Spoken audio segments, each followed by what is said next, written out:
Digital कम्प्युटरच्या online क्लासेसमध्ये तुमच्या सर्वांचे स्वागत आहे.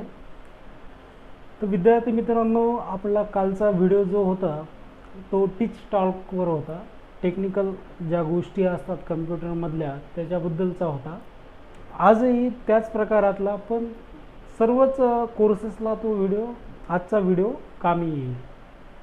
MSc IT, tally, DTP, office assistant कोणताही कोर्स असो त्या विद्यार्थ्याला स्टोरेज ह्या गोष्टी कामी येणार. किंवा जो ज्याला मोबाईलमध्ये वगैरे आपण म्हणतो स्टोरेज किती आहे, काय आहे, कशी आहे, मग CD आहे, DVD आहे, ह्या गोष्टी आजही आपल्यामध्ये आहे. असं नाही की CD पूर्णतः निघून गेली मार्केटमधून, असं नाही आहे. जसं फ्लॉपी डिस्कचं झालं त्या प्रमाणात नाही आहे. आणि आज जे आपण स्टोरेज टेक्नॉलॉजी वापरतो त्या हिशोबानं मागची इतिहासामध्ये कशी स्टोरेज टेक्नॉलॉजी होती, इतिहास म्हणल्यापेक्षा कम्प्युटरच्या इतिहासामध्ये कशी होती. कारण फार पूर्वी आपण जर 1800 शतकात गेलो तर तेव्हा तर कम्प्युटरच नव्हतं, मग स्टोरेज टेक्नॉलॉजीचा फायदाच नाही काही. तर आपण बघू की पूर्वीची जी स्टोरेज टेक्नॉलॉजी ही कोणत्या प्रकारातली होती, आताची कशी आहे, आणि मग याचे बीट बाईट्स वगैरे याच्यामध्ये कशी मोजल्या जाते, किती बीट्स किती बाईट्स वगैरे हे असतात, आणि तुमची इंटरनेटची स्पीड वगैरे या गोष्टीबद्दलही मी तुम्हाला आजच्या क्लासमध्ये सांगणार आहे. तर आज आपण बघणार आहोत स्टोरेजबद्दल सर्व काही. स्टोरेज सर्व काही म्हणल्यापेक्षा जो महत्त्वाचा पार्ट आहे. आता तुम्ही इंजिनिअरिंग वगैरेच्या स्टुडंटला 4 वर्ष स्टोरेज टेक्नॉलॉजीबद्दल IT सब्जेक्टमध्ये सांगितले जातील, तेवढं डिटेल्समध्ये आपल्याला नाही जायचं. एक नॉलेज म्हणून आपल्याला स्टोरेज टेक्नॉलॉजीकडं बघायचं आहे. तर स्टोरेज म्हटलं की काय येते की साठवण करून ठेवण्याची क्षमता. कोणतीही गोष्ट, जसं की एखादा गोडाऊन आहे, गोडाऊनमध्ये एका वेळेस 500 पोते बसू शकतात. तसंच कम्प्युटरमध्ये आपण किती प्रमाणात डेटा स्टोअर करू शकतो. डेटा म्हटलं की सर्व आलं त्याच्यामध्ये व्हिडिओ फाईल्स आल्या, ऑडिओ फाईल्स आल्या, त्याच्यानंतर तुमचे वर्डच्या फाईल, एक्सेलच्या फाईल्स, ह्या सर्व गोष्टी आल्या. ह्या सर्वांना आपण काय म्हणणार, डेटा म्हणणार. आणि डेटा म्हणजे काय, तर डेटा म्हणजे कच्चा माल. आता खूप जण डेटा आणि इन्फॉर्मेशन या दोन्हीला एकच समजतात, पण दोन्ही एक नाही आहे. एक गोष्ट लक्षात ठेवा, डेटा म्हणजे काय, अनकॉम्प्रेस्ड फॅक्ट्स, जो कच्चा माल. उदाहरण सांगायचं म्हणलं तर आपण रोज जेवतो, सर्वजण जेवतात, तुम्ही मी.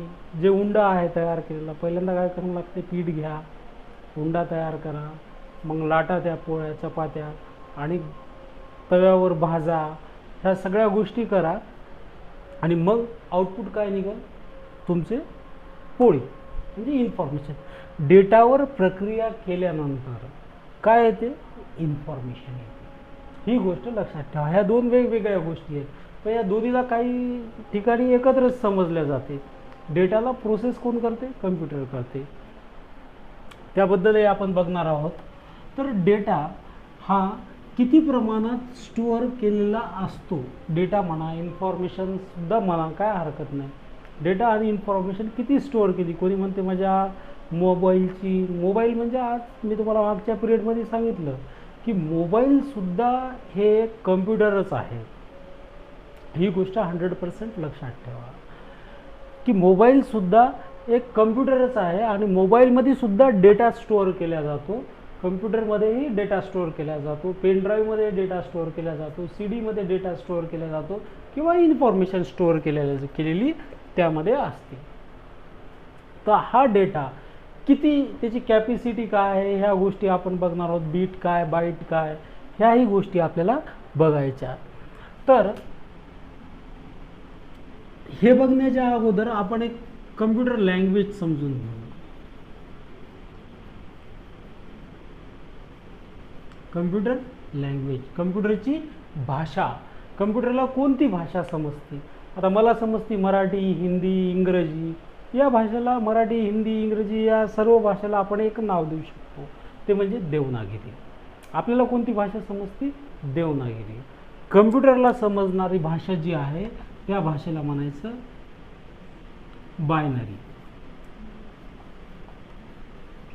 Binary language. आणि या बायनरी लँग्वेजमध्ये 0 किंवा एकच डिजिट असतात, हे आपण बघितलेलं आहे, मागच्या क्लासमध्ये आपण बघितलेलं आहे. आणि कम्प्युटरला काही जरी म्हणायचं तर हे 0101च्या फॉर्ममध्येच म्हणणार. 0101 ते 0001 म्हटलं की त्याच्यासाठी 1 झालं, 0000 अगेन 0 आणि अगेन 001 म्हटलं की त्याच्यासाठी तो रेड कलर झाला, ब्लॅक कलर झाला. तर असं या प्रकारात आपण कम्प्युटर भाषा त्याची समजून घेते. पण ही भाषा आपल्याला समजत नाही. कम्प्युटरला जर आपल्याला 0101च्या स्वरूपातच जर सर्व दाखवलं तर आपल्याला समजेल का? आपलं सगळं डोक्याच्या वरून जाईल. तर अशा वेळेस ऑपरेटिंग सिस्टीमचं काय आहे, काम काय आहे की कम्प्युटर आणि युजर या दोघांमध्ये संवाद साधून देण्याचं काम कोण करते? तर कम्प्युटर करते. कम्प्युटरला कम्प्युटरची भाषा येते आणि आपलीही भाषा येते. मग कम्प्युटर काय करते? असं ऑपरेटिंग सिस्टीम काय करते की कम्प्युटर काय म्हणायला हे समजून घेते आणि आपल्याला आपल्या भाषेमध्ये त्याचं कन्व्हर्सेशन करून सांगते. हे काम ऑपरेटिंग सिस्टीम करते. त्याच्यानंतर फाईल्स, भरपूर कामं करते ऑपरेटिंग सिस्टीम. हे आपण मागच्या पिरियडमध्येही बघितलेलं आहे. तर हे तुम्हाला मी फास्ट ट्रॅकमध्ये सांगितलं. तर डेटा हा बिट BIT, मी इथं स्मॉल बी काढलेलं आहे, हे एक गोष्ट लक्षात ठेवा. स्मॉल बी, आता स्मॉल आणि कॅपिटलाइजचा भरपूर फरक पडणार आहे आपल्याला. 1 बिट म्हणजे काय? 1010100001 हे आपण लिहिलं तर याच्यामधलं हे बिट झालं. स्मॉलेस्ट युनिट ऑफ मेमरी म्हणजे छोट्यातल्या छोटं जे मोजायचं, मेमरी मोजण्याचं जे युनिट आहे त्याला म्हणायचं आपण बिट. तर हे 1 2 3 4 5 6 7 8 बिट झाले. This is 8 bit. 8 bit is equal to 1 byte. BYTE. 8 bit is equal to 1 byte. आता एवढ्या कमी प्रमाणात डेटा कोणीही यूज करत नाही. जास्त आपल्याला जास्त जे KB, MB या GB सगळ्यात जास्त माहिती आहे सध्या. याच्या अगोदर काय माहीत होतं? MB सगळ्यात जास्त माहीत होतं. तर GB सध्या, कारण इंटरनेट सर्व गोष्टी फास्ट झालेल्या आहेत त्यामुळे तुम्हाला GB माहिती आहे. आम्हाला MB जास्त माहीत होतं कारण आमच्या वेळेस MBच्या फॉर्ममध्ये डेटा जास्त प्रमाणात वापरला जायचा. तर 8 bit is equal to 1 byte. मग 1024 byte is equal to 1 kilo bite.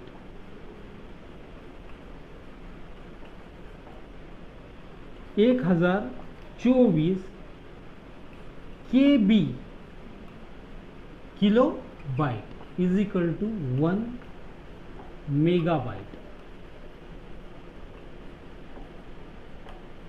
आणि 1024 MB इज इक्वल टू 1 टेराबाईट.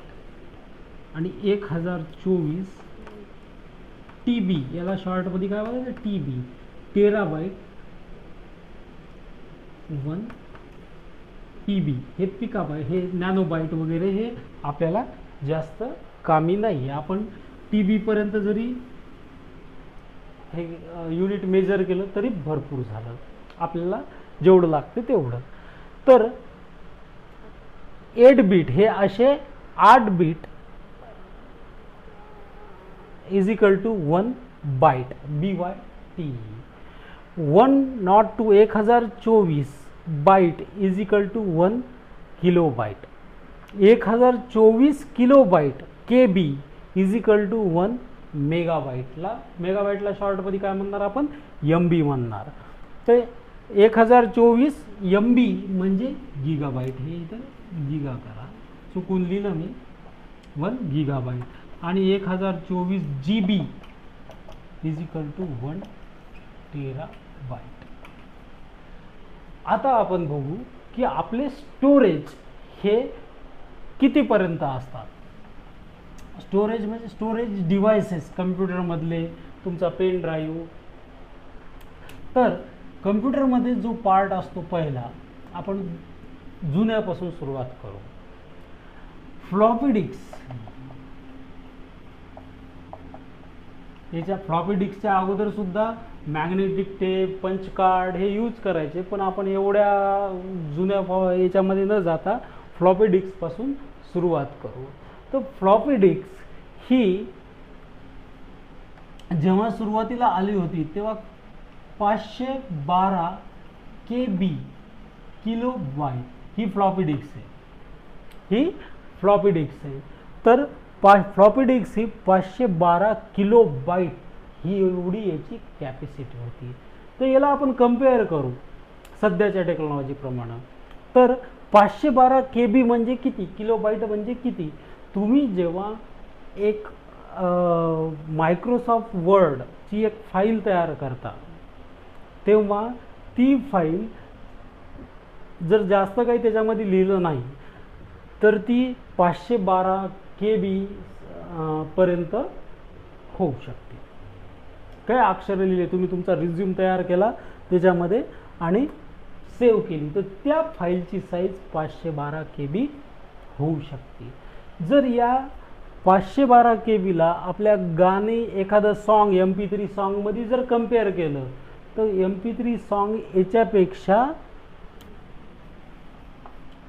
10 पट, दुप्पट, तिप्पट, 4 पट छोटं सॉन्ग आहे, 4 पट मोठा असते MP3 सॉन्ग. म्हणजे एक गाणं सुद्धा या फ्लॉपी डिस्कमध्ये स्टोअर होऊ शकत नव्हतं. त्याच्यानंतर मग लोकांना वाटलं आता 512 KB म्हणजे भरपूर झालं, कारण तेव्हा फक्त टेक्स्टच असायचा, जास्त काही नसायचं. मग आली दुसरी एक फ्लॉपी डिस्क अगेन, ही होती 5.5 इंचाची आणि नंतर आली 3.5 इंचाची.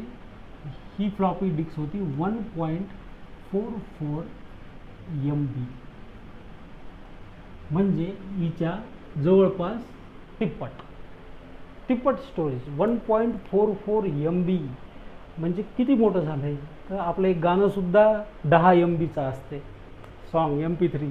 एक फोटो काढला आताच्या कॅमेरामधून आपण, तर तो फोटोच आपला 15 ते 16 MBचा होतो. तर ही किती होती, 1.44 MB. त्यानंतर मग दुसऱ्या डिस्क आल्यात, झिप डिस्क वगैरे. हे आपण नंतर बघू, कारण झिप डिस्कच्या अगोदर सुद्धा हार्ड डिस्क वगैरे आलेले आहे. तर फ्लॉपी डिस्कची टेक्नॉलॉजी कशी होती, या फ्लॉपी डिस्कची टेक्नॉलॉजी कोणत्या प्रकारात होती हे आपण बघू. तर फ्लॉपी डिस्कचं हे चित्र आहे, हे बघून घ्या. या प्रकारे फ्लॉपी डिस्क होती. आणि फ्लॉपी डिस्क जी आहे हिच्यामध्ये मॅग्नेटिक फ्लक्स जनरेट होतो. ज्या ठिकाणी मॅग्नेटिक फ्लक्स जनरेट झालं तिथं वाचलं जायचं 1, आणि जिथं जनरेट होत नाही तिथं वाचलं जायचं 0. त्याचे ड्राईव्ह असायचे स्पेशल, जसं CD ड्राईव्ह असते ना, त्या प्रकारे फ्लॉपी डिस्कचे सुद्धा ड्राईव्ह असायचे. तर त्या ड्राईव्हमध्ये फ्लॉपी टाकायची आणि रीड करायची. आपल्याला रीड राईट त्याच्यामध्ये आपण करू शकत होतो. तर या प्रकारे मॅग्नेटिक फ्लक्सनं डेटा रीड व्हायचा. चुंबकीय पद्धतीने याच्यामध्ये रीड राईट टेक्नॉलॉजी असायची. ही आहे तुमची फ्लॉपी डिस्क. त्यानंतर पहिली हार्ड डिस्क आली. हार्ड डिस्क फ्लॉपी डिस्कला फ्लेक्झिबल डिस्कसुद्धा म्हणत होते, कारण त्याच्यामध्ये जशी फिल्म असायची, काळी फिल्म असती बघा, त्याप्रमाणे एक गोल चक्री असायची, त्याच्यावर डेटा लिहायचा जायचा, त्याच्यामुळे त्याला फ्लेक्झिबल डिस्कसुद्धा म्हणायची, नाजूक असायची प्लास्टिकची. मग आली हार्ड डिस्क. हार्ड डिस्क हे चित्र आहे हार्ड डिस्कचं, बघून घ्या. ही आहे हार्ड डिस्क. तर हार्ड डिस्कला हार्ड डिस्कच का म्हणायचं, कारण तिच्यामध्ये जे गोल फिरणारा पार्ट होता, गोल हे इंटरनल स्ट्रक्चर, याप्रमाणे इंटरनल स्ट्रक्चर आहे हार्ड डिस्कचं, ते मेटलचं असायचं. मेटल म्हणजे काय, धातू. असा धातू की ज्यावर मॅग्नेटिक फ्लक्स जनरेट व्हावी. जिथं मॅग्नेटिक फ्लक्स जनरेट झाली तिथं 1 वाचलं, जिथं नाही झाली तिथं 0, तिथं 0 1 जर करायचं तर त्या टाईपमध्ये डेटा सगळा स्टोअर व्हायचा. ह्या हार्ड डिस्क टेक्नॉलॉजी, हिला मेटल अशी धातूची असायची, त्याच्यामुळं ती काय अशी वाकत नव्हती, काही नाही त्याच्यामध्ये. तर ही गोष्ट एक लक्षात ठेवा. हार्ड डिस्कला हार्ड डिस्कच का म्हणायचं, कारण ती मेटलपासून बनलेली आहे. आणि फ्लॉपी डिस्कला फ्लेक्झिबल डिस्कसुद्धा म्हणत होते. त्याला फ्लेक्झिबल का म्हणायचं, कारण ती प्लास्टिकपासून बनलेली होती, ती अशी प्लास्टिकची असायची आणि सहज वाकत होती, सहज तुटत होती. तर हार्ड डिस्कची इंटरनल स्ट्रक्चर याप्रमाणे आहे. हार्ड डिस्कची कॅपॅसिटी किती आहे, पहिली जी हार्ड डिस्क आलेली आहे, पहिली फर्स्ट IBM कंपनीनं तयार केली होती, ती होती 10 MB. 10 MBची हार्ड डिस्क सर्वात प्रथम IBM कंपनीनं काढली. आणि त्या हार्ड डिस्कची साईज जी होती ती होती अशी, पूर्ण आपला कॉलेजमध्ये बसायचा बेंच आहे का, त्याप्रमाणे ती साईज असते. तर एवढ्या मोठ्या याच्यामध्ये फक्त 10 MB डेटा बसायचा. पण तेव्हा जो 10 MB डेटा होता तो त्याप्रमाणे तेव्हाच्या लोकांना वाटायचं की हे जन्मभर पुरते आपल्याला 10 MB डेटा, कारण तेव्हा काय सॉंग्स वगैरे स्टोअर करायची काय आवश्यकता नव्हती, कारण ती टेक्नॉलॉजीच नव्हती. व्हिडिओसुद्धा स्टोअर करायची टेक्नॉलॉजी नव्हती, कारण त्यावेळेस ती टेक्नॉलॉजीच नव्हती. त्यामुळं फक्त टेक्स्टसाठी 10 MB खरंच त्यावेळेस खूप झालं होतं. तेव्हा एवढ्या मोठमोठ्या फाईल्ससुद्धा जनरेट व्हायच्या नाही, वर्डच्या नाही, एक्सेलच्या नाही, पॉवर पॉईंटच्या नाही, कोणत्याच फाईल एवढ्या मोठमोठ्या जनरेट व्हायच्या नाही. तर त्यामुळे 10 MB हे स्टोरेज खूप झालं होतं. आणि आता पण आपण हार्ड डिस्क वापरतो, आजही आपण हार्ड डिस्क वापरतो. आणि सेम टेक्नॉलॉजी, मॅग्नेटिक फ्लक्स जिथं जनरेट झाली तिथं 1 वाचल्या जाईल, जिथं नाही जनरेट झाली तिथं 0 वाचल्या जाईल, या प्रमाणात डेटा तिथं स्टोअर करत होतो. आताच्या हार्ड डिस्क ज्या आहेत, सध्याच्या हार्ड डिस्क, यानंतरही हार्ड डिस्क आली पहिली, नंतर 100 MBची, मग आली 200, मग आली 1 GBची. असं करत करत करत करत प्रगती होत गेली. आणि नंतर हार्ड डिस्क आता सध्या ज्या वापरात आहेत, आजही वापरात आहेत, मग 40 GBची हार्ड डिस्क आली. 40 GB म्हणजे या फॉर्ममध्ये बघा 1024 MB म्हणजे 1 GB. त्याच्यानंतर 80 GBची हार्ड डिस्क, त्याच्यानंतर 120 GB, त्याच्यानंतर 500, त्याच्यानंतर 1000. तर इथे 1024 म्हणजे अप्रॉक्सिमेटली 1000 समजून जायचं. नंतर 2000 GBच्या आल्या, मग 4000 GBच्या आल्या. सध्या आपण 1000 GBची हार्ड डिस्क आपल्याला असली तर आपण म्हणतो सफिशियंट आहे. 500 GBची जरी असली तरी आपण म्हणतो की ठीक आहे, ओके, चांगली हार्ड डिस्क आहे. आणि तुमच्या मोबाईलमध्ये स्टोरेज स्पेस किती आहे, 40 GB, इंटरनल 64 GB, त्याच्यानंतर 128, 256, 51. खूप भारीचा मोबाईल घेतला तर 512 GB पर्यंत डेटा स्टोअर केलेला असतो तुमच्या मोबाईलमध्ये. डेटा अवेलेबल असतो, स्टोअर तुम्ही तिथपर्यंत करू शकता. मोबाईलची सुद्धा आपण टेक्नॉलॉजी काय आहे बघू पुढं. सध्या हार्ड डिस्क चालू आहे, ही आहे हार्ड डिस्क. याप्रमाणे हार्ड डिस्कमध्ये प्रगती होत गेली आणि हार्ड डिस्कची साईजही कमी कमी कमी कमी कमी कमी होत गेली. आता हार्ड डिस्क जी आहे आपली 3.5 इंचाची हार्ड डिस्क भेटते. 3.5 5 बाय 3.5 इंचाची इंच म्हणजे काय, तुमच्या या हातावर मावल, थोडीशी मोठी होईल, या हातावर मावल एवढी हार्ड डिस्क आता सध्या भेटते. आणि ती पण किती जीबीची, तर 1 TBची सुद्धा हार्ड डिस्क आहे. 180 200 1000 GB 1024 1 TBची सुद्धा हार्ड डिस्क सध्या अवेलेबल आहे. आता काल आपण बघितलं की खूप मोठ्या प्रमाणात लाखो करोडो जीबीपर्यंत डेटा स्टोअर होतो. तर अशा वेळेस हा जो डेटा स्टोअर होतो आहे या हार्ड डिस्कमध्ये तर पॉसिबल नाही. याच्यासाठी स्पेशलाइज्ड हार्ड डिस्क असतात, त्याला हार्ड डिस्क पॅक म्हणतात. पॅक आपण म्हणतो ना, पार्लेजीचं पॅक. पार्लेजीचं पॅक म्हणजे काय, त्याच्यामध्ये एकच बॉक्स असतो आणि त्याच्यामध्ये 5-6 पार्लेजीची पुढे असतात. तर त्याच प्रकारे हार्ड डिस्क पॅक म्हणजे दुसरं तिसरं काही नाही आहे. हार्ड डिस्क पॅक म्हणजे हे हार्ड डिस्क पॅक आहे. बघून घ्या, चित्र दाखवलं की सगळं सोपं होऊन जाते. हार्ड डिस्क पॅक म्हणजे एका कंटेनरमध्ये भरपूर हार्ड डिस्क स्टोअर केलेले असतात. 1 TBच्या हार्ड डिस्क ज्या आहेत त्याच्यामध्ये पॅक केलेल्या असतात. जसे सिंगल हार्ड डिस्क 1 TBची आहे, पण हार्ड डिस्क पॅकमध्ये 10 हार्ड डिस्क असतील, तर मग त्याची कॅपॅसिटी किती झाली, 10 TB झाली.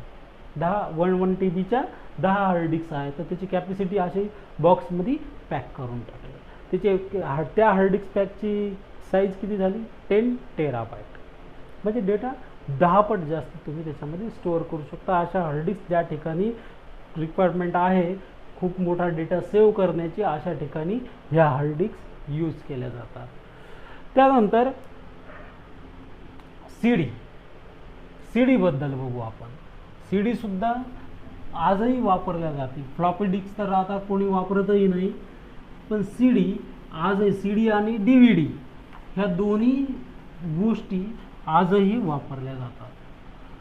तर CD आणि DVD,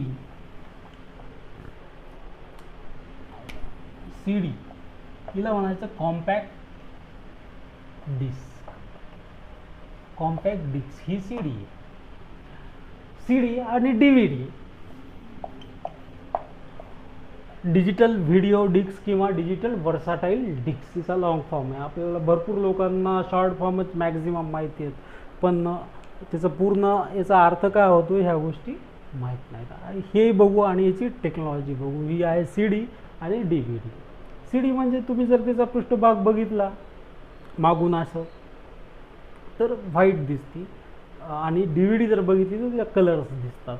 पण त्याच्यामध्ये थोडंसं टेक्नॉलॉजिकल चेंज आहे. तो कलरचं काही नाही, त्याच्यामध्ये जी लेअर टाकली ती लेअरचा तो कलर होऊ शकतो. असं काही नाही की हे कलर असला म्हणजे ही CD आहे आणि DVD आहे, सारख्याच आहेत दिसायला, दोन्हीही सारख्याच आहेत. पण मुख्य फरक काय आहे, CD आपण 700 MB, आता पूर्वीच्या ज्या CDs होत्या त्याच्यामध्ये थोडा कमी डेटा बसायचा, पण टेक्नॉलॉजी थोडीशी वाढली. टेक्नॉलॉजी वाढली म्हणजे CD ड्राईव्ह, CDला चालवणारे, त्यांच्यामध्ये टेक्नॉलॉजी वाढली आणि इथं सुद्धा टेक्नॉलॉजी इन्क्रीज झाल्यानंतर 700 MB पर्यंत डेटा आपण स्टोअर करू शकतो. DVD मध्ये 4.5 GB म्हणजे किती, 4500 MB पर्यंत डेटा आपण स्टोअर करू शकतो. दिसायला सारख्याच दोन्ही डिस्क, पण त्याच्यामध्ये टेक्नॉलॉजी काय आहे, CD मध्ये एवढा डेटा आणि याच्यामध्ये एवढा डेटा, किती 4 पट 5 पटचा फरक आहे CD आणि DVD मध्ये. त्याच्यानंतर ब्ल्यू रे टेक्नॉलॉजी आली आणि याच्यामध्ये सुद्धा याच्या दुप्पट म्हणजे जवळपास 8 GB पर्यंत आपण डेटा स्टोअर करू शकतो. याप्रमाणे ह्या ब्ल्यू रे टेक्नॉलॉजीच्या सुद्धा डिस्क आल्या. याचे ड्राईव्ह वेगवेगळे असायचे, मात्र याला चालवण्यासाठी जसा CD ड्राईव्ह कम्प्युटरमध्ये अटॅच केलेला असतो त्याप्रमाणे ही सुद्धा अटॅच केलेलं असते. तर हिची सुद्धा टेक्नॉलॉजी चांगली होती. आता हे झालं CD, DVD आणि ब्ल्यू रे. तर हिची टेक्नॉलॉजी काय आहे की हा डेटा कसा स्टोअर करतात. हार्ड डिस्क आणि फ्लॉपी डिस्कमध्ये आपण बघितलं की मॅग्नेटिक फ्लक्स जनरेट केल्या जात होती आणि तिथं 0101 रीड राईट केल्या जात होतं.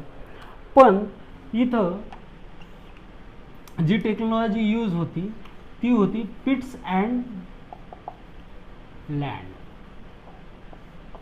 पिट्स अँड लँड या टेक्नॉलॉजीनुसार सी डीमध्ये डेटा रीड आणि राईट होतो.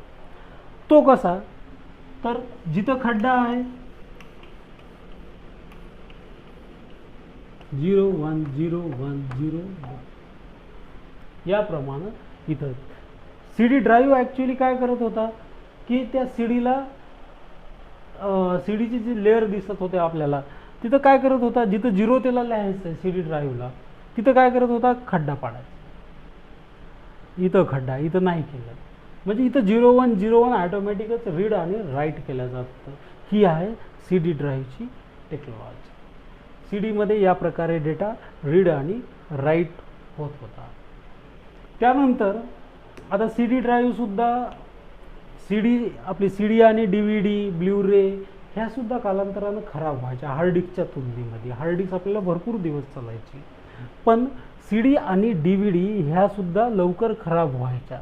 ब्ल्यूरे ही सुद्धा जास्त काळ चालली नाही ही टेक्नॉलॉजी, खराब होण्याचं प्रमाण जास्त असायचं. कुठं क्रॅश आला एखादा सी डीवर तर ते सी डी अडकत चालायच्या.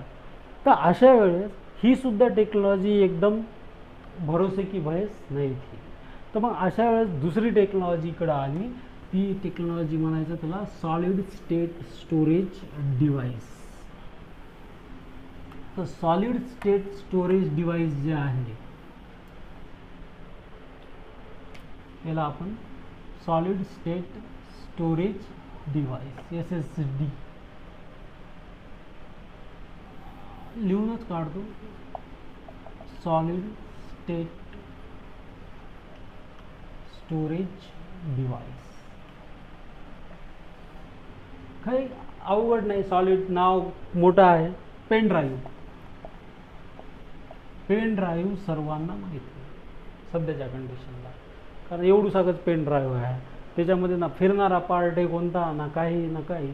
सी डीपेक्षा 4 GB 8 GB 16 32 64 256 त्याच्यानंतर 512 1 TB पर्यंत पेन ड्राईव्ह आपल्याकडे अवेलेबल आहे.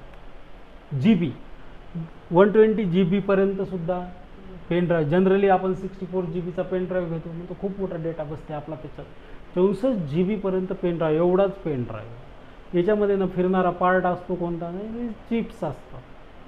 त्या चिपमध्ये डेटा स्टोअर होतो. तर हे pen drive solid state storage device. मग आता तुम्ही म्हणाल सर हार्ड डिस्क अजूनही चालायल्यात, मग तुम्ही तीच टेक्नॉलॉजी आपण का रिप्लेस होत नाही लवकर. तर पेन ड्राईव्ह जे आहे हे छोटाले डिव्हाइसेस आहे आणि अजून ती टेक्नॉलॉजी कम्प्युटरमध्ये आपण जनरली तर पेन ड्राईव्ह लावतच असतो. पेन ड्राईव्हवर सुद्धा बूट होतात. अजून सुद्धा ट्रेडिशनल का टेक्नॉलॉजी ही आली नाही मला हे अजूनही कळालं नाही. तर आलेली तर आहे पण थोडी महाग आहे. हार्ड डिस्कच्या तुलनेत जितकं छोटं तुम्ही घेसाल ती टेक्नॉलॉजी महाग जाणारच आहे. जसं कम्प्युटर आहे, मग लॅपटॉप आहे. लॅपटॉपमध्ये सुद्धा हार्ड डिस्क मोठ्या होत्या 3.5 इंचाच्या, तर आता त्या छोट्या झालेल्या आहेत हार्ड डिस्क लॅपटॉपमध्ये बसणाऱ्या. ही टेक्नॉलॉजीचा अपग्रेड होत आहे.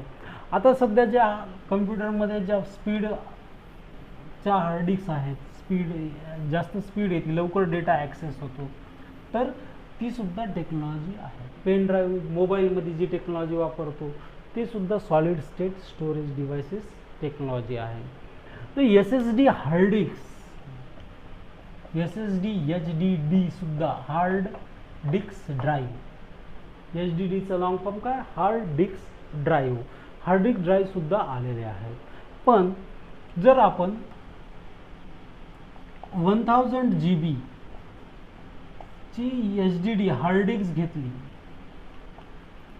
ती येईल सपोज आपल्याला 4500 रुपीजला. जर आपण 1000 GB ची सेम काय घ्यायलो, SSD HD हार्ड डिस्क घ्यायलो, तर ती येईल आपल्याला 16,000 रुपये. मग कम्प्युटरची किंमतही वाढायली, स्पीड वाढायली, इथं स्पीड 4 पट वाढायली, पण किंमतही वाढायली. आणि आपल्याला सध्या विद्यार्थी वगैरे यांच्यासाठी जी हार्ड डिस्क लागते आणि ज्यांना जी सफिशियंट स्पीड पाहिजे, आता या हार्ड डिस्कची स्पीड जी आहे ही असती 20 MBPS पर्यंत. MBPS, एम म्हणजे मेगा, बी म्हणजे बाईट, पी म्हणजे पर आणि एस म्हणजे सेकंद. 20 MBPS पर्यंत स्पीड असते. आणि आताच्या ज्या SSD हार्ड डिस्क आलेल्या आहेत याच्यामध्ये सुद्धा भरपूर व्हर्जन्स आहेत. असं नाही की ही हार्ड डिस्क आहे, या हार्ड डिस्कची 200 MBPS आहे, तर दुसरी एखादी SSD हार्ड डिस्क आहे तिची आहे 10 GBPS पर्यंत, म्हणजे 2000 MBPS पर्यंत स्पीडसुद्धा आहे. तर हिची स्पीड जाते 80, 90, 100, 200, 500 आणि 1 GBPS, 2 GBPS अजूनही पुढं आहे. ज्या प्रमाणात तुम्ही घेणार, मी तुम्हाला मीडियम साईज सांगितलेली, एकदम मीडियम म्हणजे जास्त महाग नाही, जास्त स्वस्त नाही, पण ही टेक्नॉलॉजी सेम टेक्नॉलॉजी आहे, पण त्याच्यामध्ये अजून टेक्नॉलॉजिकल हिशोब येतो. जसं की तुम्ही मोबाईल घेतला एखादा, तर त्याच्यामध्ये वेगवेगळे प्रकारचे प्रोसेसर असतात, कॅमेरे असतात 12 मेगापिक्सेल्स, मग कशामध्ये 48 मेगापिक्सेल्स, मग कशात 128, आता 108 मेगापिक्सेल्सचे कॅमेरे आले. इथून चंद्रावर कोण आहे ते पण दिसते आपल्याला, काय करायला चंद्रावर बसून तेही दिसते, सर्व गोष्टी आपल्याला, एवढे कॅमेरे आता आलेले आहेत. तर मेगापिक्सेल्सबद्दलही घेऊ आपण. मेगापिक्सेल्स हे निव्वळ आपल्याला म्हणजे येळं बनवण्याचे धंदे येतं. 12 मेगापिक्सेल्सचा कॅमेरासुद्धा 108, 120, 100, 500 मेगापिक्सेल्सपेक्षाही भारी असू शकतो. ते कसं तर आपण नेक्स्ट पिरियडमध्ये बघू मेगापिक्सेल्स म्हणजे काय असतात. तर सध्या हार्ड डिस्ककडे पुन्हा वळू. तर 1000 GBPS जीबीची जी हार्ड डिस्क आहे तिची स्पीड कमी असते आणि SSDची जास्त असते. याच्यामध्ये का जास्त असते? कारण त्याच्यात फिरणारा पार्ट कोणताच नसतो. जसं की हार्ड डिस्कमध्ये फिरणारा एक स्पिंडल असते, ते फिरत राहते आणि त्याचा रीड राईट करणारं हेड मॅग्नेटिक फ्लक्स कुठे जनरेट व्हायली का बघत असते, सारखं फिरत असते. त्यालाही लिमिट आहेत फिरायला, त्याच्यामुळे याची स्पीड आपल्याला कमीच असते. पण याच्यामध्ये तसा फिरणारा पार्ट कोणता नाही, एका चिपमध्ये स्टोरेज केलेलं आहे सर्व काही, तर त्याच्यामुळे याची स्पीड जास्त येणार आहे. ही आहे hard disk, solid state storage devices, ही आहे स्टोरेज टेक्नॉलॉजी. तर आपल्याला कोणती टेक्नॉलॉजी परवडते सध्या? जास्त फास्टही नाही, जास्त स्लोही नाही, जास्त आपण जुनी टेक्नॉलॉजी वापरत नाही, जास्त नवीनही टेक्नॉलॉजी नाही, तर आपण हार्ड डिस्ककडं वळू शकतो. आपल्याला जर कम्प्युटर घ्यायचं तर कम्प्युटर यायला 16,000 रुपयात, मग आपण जर SSD हार्ड डिस्क त्याला लावली तर 32,000 रुपयेच व्हायले डायरेक्ट. आणि ही या हार्ड डिस्कसोबत घेतले तर आपल्याला 16,000 रुपयात बसल. तर आपलं कामही इथं होते. या साधी हार्ड डिस्क जर वापरली तर आपलं कामही व्हायला, पैसेही वाचायले, सगळ्याच गोष्टी व्हायला. त्यामुळं आपल्याला ही हार्ड डिस्क सध्याच्या कंडिशनला परवडत नाही. आता जे असतात ज्यांना वाटते की नाही मला फास्ट कम्प्युटर पाहिजे, आता कम्प्युटर फास्ट असणं म्हणजे काय, ह्याही गोष्टी खूप महत्त्वाच्या आहेत, तेही आपण बघू. तर ज्यांना खूपच फास्ट लागते त्यांनी ही SSDकडं वळलं तर हरकत नाही. अजून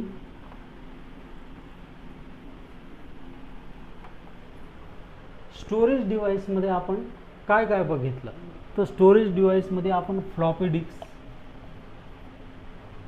बघितली. फ्लॉपीला काय फ्लेक्झिबल आहे, अशी वाकू शकते सहज. त्याच्यानंतर हार्ड डिस्क,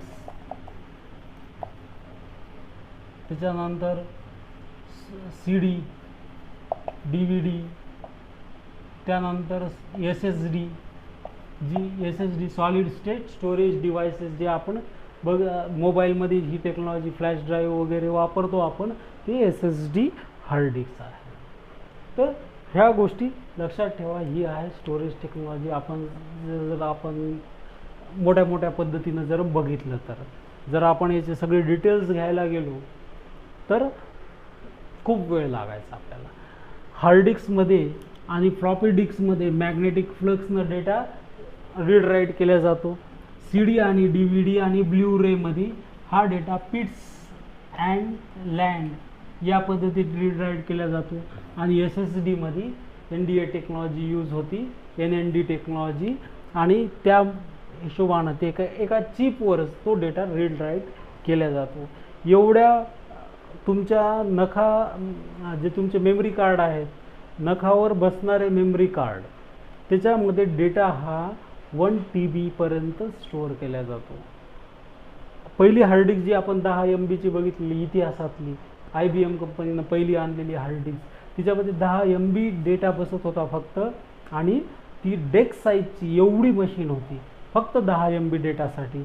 आणि आज आपण आपल्या नखावर बसणारा नखाच्या साईजचं मेमरी कार्डमध्ये 1 TB म्हणजे जवळपास 1000 GB पर्यंत डेटा हा स्टोअर करू शकतो. अशी टेक्नॉलॉजी वाढत गेलेली आहे. आणि आता क्लाउड स्पेस ही एक नवीन संकल्पना आलेली आहे. क्लाउड स्पेस,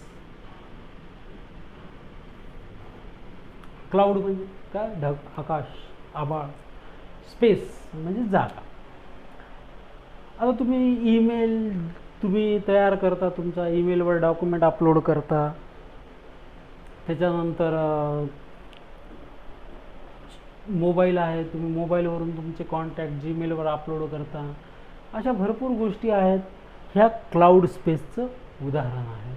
तर क्लाउड स्पेस म्हणजे काय? आपण ज्या कंपनीची ही सेवा घेत असलो, जसं की फेसबुक आहे, त्याच्यानंतर जीमेल आहे, जीमेल गुगलचं, त्याच्यानंतर व्हॉट्सअप आहे, ह्या कंपनीची जी आपण सेवा घेतो, आणि आपला जो डेटा आहे कधी सुरक्षित राहतो. हा डेटा कुठं असतो? आपल्या मोबाईलमध्ये तर नसतो. मग हा जो डेटा आहे, हा डेटा कुठं ना कुठं स्टोअर केलेला असतो. आणि जेव्हा आपण आपला युजरनेम आणि पासवर्ड टाकू, तेव्हा तो डेटा आपल्याला केव्हाही बघायला मिळतो. त्याच्यासाठी लागते इंटरनेट. तर एक क्लाउड स्पेस म्हणजे काय? ॲक्च्युली हा डेटा काय क्लाउडमध्ये नसतो, आकाशामध्ये नसतो. काल जे मी तुम्हाला सांगितलेलं आहे की इंटरनेट सर्व्हिस प्रोव्हायडर असतात, प्रत्येकाचं सर्व्हर असते. तर आपला जसं फेसबुकचं तुमचं अकाउंट आहे आणि फेसबुकवर तुमचे काही फोटोज वगैरे, फाईल्स वगैरे आहेत, किंवा जीमेलचं आहे, तर फेसबुक, जीमेल, व्हॉट्सअप यांचे कुठं ना कुठंतरी सर्व्हर असतात आणि ते इंटरनेटला अटॅच असतात. आणि आपण त्यांची सेवा घेत असतो, म्हणून आपल्याला ते डेटा काही प्रमाणात वापरायला देतात, जागा, स्पेस देतात आपल्याला त्यांच्या सर्व्हरमध्ये. सपोज एखादा जीमेलचा अकाउंट तयार केलं, त्याच्यामध्ये 15 GB पर्यंत आपल्याला डेटा फ्री मिळतो एका ईमेल आय डीला. 15 GB पर्यंत डेटा आपल्याला फ्री मिळतो. तर तो डेटा कुठं सेव असतो? तर त्यांच्या सर्व्हरवर, जीमेलच्या सर्व्हरवर तो डेटा स्टोअर असतो. आपल्याला कुठेही काही घेऊन जायची गरज नाही. जसं की पेन ड्राईव्हमध्ये डेटा असला, हरवला, कम्प्युटर कुठेही आपण सोबत घेऊन जाऊ शकत नाही, मोबाईलची बॅटरी डाऊन झाली किंवा काही झालं, तर अशा वेळेस हा डेटा कुठेही जा, इंटरनेट ओपन करा, जीमेल ID टाका आणि आपण आपला डेटा बघू शकतो. तर याला म्हणायचं क्लाउड स्पेस. तर हे क्लाउड स्पेस आता सध्या डेव्हलप होत आहे. इंटरनेट सगळीकडे जवळपास सगळीकडे झालेलं आहे. आजही आपण म्हणतो इंटरनेट सगळीकडे झालेलं आहे, पण भारतामध्ये नाही जरी म्हटलं तरी 60% लोक खेड्यामध्ये राहतात. आणि आपण सर्वात जास्त विचार करतो सिटीचा, आणि मॅक्झिमम जे विचार केल्या जाते आणि तुम्ही न्यूज बघता ते बघता तुम्ही मेट्रो सिटीच्या. परभणी जर म्हटलं तर परभणीचं नाव कुठंच येत नाही न्यूजमध्ये. मुंबई, दिल्ली असे मोठमोठाले जे शहरं आहेत त्याच ठिकाणी सर्व टेक्नॉलॉजी भरमसाठ गेलेल्या आहेत, खेड्यामध्ये कुठं गेलेलं नाही. भारताची जी 135 करोड लोकसंख्या आहे, 135 करोड, त्यापैकी नाही जरी म्हटलं तरी 95 करोड लोकसंख्या कुठं राहते? खेड्यामध्ये. खेड्यामध्ये अजून कंपनीज पोहोचलेल्या नाहीत. पोहोचलेल्या आहेत असं नाही, खेड्यामध्ये सुद्धा मोबाईल वगैरे आहेत, पण ज्या स्पीडमध्ये डेटा जायची आवश्यकता आहे, जसं की खेड्यामध्ये स्पीडच येत नाही इंटरनेटला. परभणीमध्ये चांगली येते जराशी, अजून जर तुम्ही पुण्या मुंबईला गेले तर त्याच्यापेक्षा चांगली येते. या कंपन्या काय करतात की सिटीमध्ये मॅक्झिमम टेक्नॉलॉजी फुल त्याचा युटिलाइज करतात, पण खेड्यामध्ये तेवढ्या प्रमाणात होणं शक्य नाही. त्याचे कारणंही अनेक आहेत, जसं की लाईट नसणं. कारण कोणत्याही गोष्टीला काही जरी केलं आपण, मोबाईल जरी असला, क्लाउड स्पेस जरी असला, CD असो, DVD असो, या सगळ्यांना काय लागणार आहे, इलेक्ट्रिसिटी ही लागणारच आहे. बगैर इलेक्ट्रिसिटीचं काहीही होऊ शकत नाही टेक्नॉलॉजी. जर लाईट नसली तर तुमची इलेक्ट्रॉनिक टेक्नॉलॉजी आहे आणि एक दगड आहे ते सारखंच आहे, कोणाला फेकून मारा, काय हरकत नाही. तर तुमच्या मोबाईलमध्ये बॅटरी चार्जच नसली तर मग तुम्ही काय करणार, मोबाईल चालूच होणार नाही, त्याचा काय उपयोग होणार का. कम्प्युटरला लाईट नाही तर काय करणार, काहीच करू शकत नाही आपण. तर त्यामुळं क्लाउड स्पेस असो किंवा काही असो, त्याच्यासाठी इलेक्ट्रिसिटी लागणार आहेच. आणि ही टेक्नॉलॉजी, क्लाउड स्पेस ही टेक्नॉलॉजी खूप झपाट्यानं वाढत आहे. त्याचं रिझन असं आहे की तुम्हाला जर क्लाउड स्पेसचं जर एक उदाहरण द्यायचं तर हे आपलेच व्हिडिओ बघा, यूट्यूबवर टाकले. यूट्यूबवर मला 15 GB पर्यंत डेटा आहे, स्टोअर करण्याची कॅपॅसिटी मला यूट्यूबनं दिलेली आहे तेवढी. तर 15 GB पर्यंत मी म्हणजे व्हिडिओ टाकू शकतो. तर हे क्लाउड स्पेस, ही गोष्ट लक्षात ठेवा. तर आजचा क्लास तुम्हाला कसा वाटला, आणि तुमचे काही प्रश्न असेल तर ते सांगा. आणि स्वतःची काळजी घ्या. कोरोना वाढत आहे, चांगल्या न्यूजही येत आहे. कोरोना काही खूप मोठी बिमारी नाही. आपण फक्त घरात राहूनच, फक्त अट काय, घरातच राहा, बस एवढीच एक अटीवर आपण त्याच्यावर मात करू शकतो. तर सर्वांनी स्वतःची काळजी घ्या. काही तुमचे मॅसेजेस असले व्हॉट्सअपवर मला पाठवा, त्याप्रमाणे मी व्हिडिओ घेत जाईल. सर्वात जास्त आपले जे विद्यार्थी आहेत त्यांना काय अडचणी येत आणि त्यांना कशात प्रॉब्लेम आहे ह्या गोष्टी सांगा. आपण थेअरीचे क्लासेस पूर्ण संपल्यानंतर practical, word, excel, power point याचं प्रॅक्टिकलही घेणार आहोत. त्याचे क्लासेसही सुरू करणार आहोत. तर ज्यांनाही काही अडचणी आहेत त्यांनी सांगा. व्हॉट्सअपवर मला पर्सनली मेसेज करा, ग्रुपमध्ये करू नका. Okay, thank you very much.